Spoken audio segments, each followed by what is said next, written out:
বিষ্ণুই বলেন জাহান্নামের সবচেয়ে হালকা আযাব কি হবে শোনো। জাহান্নামের সবচাইতে হালকা আযাব হলো ওই ব্যক্তির আযাব যার পায়ে দুটো জাহান্নামের আগুনের জুতা পুড়িয়ে দেয়া হবে। ওই আগুনের উত্তাপে তার মাথার মগজগুলো ভাতের মারের মতো টপ টপ টপ টপ করে বেয়ে বেয়ে পড়বে। নাউজুবিল্লাহ পড়বেন না?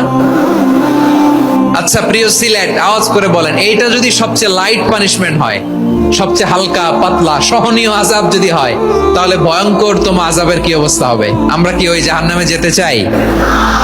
জাহান্নামের অবস্থা এত ভয়ঙ্কর হবে, জাহান্নামের ভেতরে লক্ষ লক্ষ কোটি কোটি কাফির মুশরিককে দেওয়ার পরেও জাহান্নাম বলবে হাল মিন মাজিদ, আরো আছে নাকি, আরো দাও।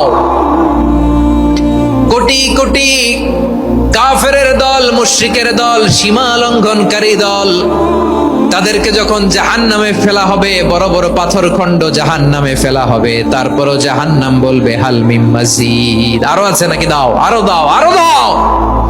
আমার ক্ষুধা নিবারণ হয় নাই। জাহান্নামে তো উত্তপ্ত হবে, জ্বলন্ত হবে, ভয়ঙ্কর হবে। জাহান্নামের এক অংশ আরেক অংশকে খেয়ে ফেলবে। আল্লাহু আকবার। ফেরেশতারাও টালমাটাল হয়ে যাবে। জাহান্নামের রক্ষী ফেরেশতারা কি করবে তারা নিজেরাও বুঝতে পারবে না। কোটি কোটি মুশরিক কাফেরদেরকে জাহান্নামে নিক্ষেপ করার পরেও জাহান্নাম ঠান্ডা হবে না, শান্ত হবে না, বলবে হাল মিন মাজিদ, আরো আছে নাকি, আরো দাও। তখন আল্লাহ তাআলার কুদরতি পা জাহান্নামের ভেতরে ঢুকিয়ে দিবেন।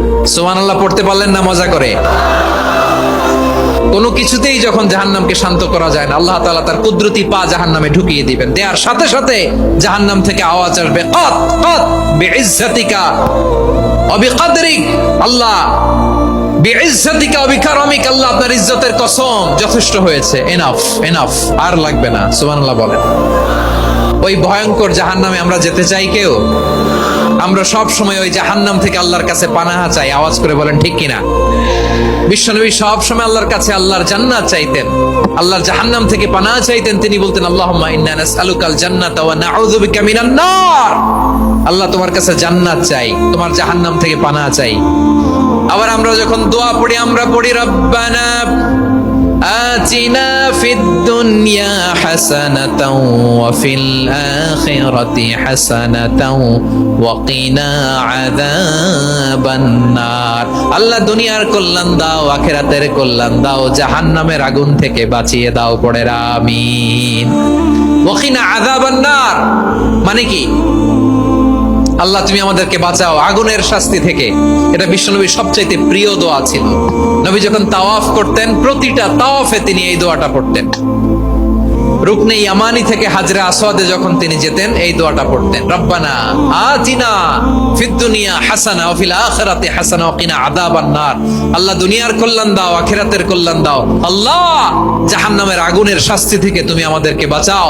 আওয়াজ করে সবাই পড়ুন আমিন। তাহলে বিশ্বনবী ওই জাহান্নামের ব্যাপারে আমাদেরকে সতর্ক করেছেন, এজন্য আল্লাহ তাআলা বিশ্বনবীর নাম দিয়েছেন নাযীর, সতর্ককারী, ওয়ার্নার। আল্লাহ বলেছেন নবী আপনারে আমি শাহিদ মানে সাক্ষ্যদাতা বানালাম, মুবাশশিরান আপনারে আমি সুসংবাদ দাতা বানালাম, নাযীরা আপনারে আমি সতর্ককারী বানালাম। 4 নম্বরে ওয়া দাঈয়ান ইলাল্লাহি বিইذনিহি, আপনারে আমি দাঈ ইলাল্লাহ বানালাম। সুবহানাল্লাহ পড়ে। সিলেটের ভাইরা বুঝে থাকলে উত্তর দেন, কিচেনের রান্নাঘরের আগুন আর জাহান্নামের আগুন এক না? একরকম? বিশ্বনবী বলেন জুজউন মিন 70 জুজআন মিন হাররি জাহান্নাম, জাহান্নামের আগুন দুনিয়ার আগুনের চেয়ে কমপক্ষে 70 গুণ বেশি তেজওয়ালা। জাহান্নামের আগুনকে আল্লাহ নাম দিয়েছেন নারুল্লাহ। এটা আল্লাহর আগুন, নারুল্লাহিল মুকাদা আল্লাতী তাত্তালিউ আলাল আফিদা, যেটা কলিজার মধ্যে যে ধরে যায়। দুনিয়ার আগুন হাতে লাগলে হাত জ্বলে, পায়ে লাগলে পা জ্বলে, জাহান্নামের আগুন দেহের যেই জায়গায় লাগুক না কেন, সাথে সাথে কলিজাটা জ্বলে ছাই হয়ে যাবে। নারুল্লাহিল মুকাদা আল্লাতী তাত্তালিউ আলাল আফইদা, জাহান্নামের আগুন গায়ে লাগলে আপনার কলিজা পুড়ে ছাই হয়ে যাবে। ওই জাহান্নামে আমরা যেতে চাই? আমরা তো সবাই মিলে নাশিদ গাইলাম, জান্নাতে আমরা একা যাব না, সবাই মিলে যাব। ওই জাহান্নাম থেকেও সবাই মিলে বাঁচার দরকার আছে না নাই? কি ভয়ঙ্কর শাস্তির বর্ণনা যে বিশ্বনবী দিয়েছেন, এত বিস্তর আলোচনার সুযোগ আমার নাই। আমি শুধু সবচেয়ে হালকা পাতলা, দ্য লাইট পানিশমেন্ট, সবচেয়ে হালকা শাস্তি কি হবে এটা বলবো।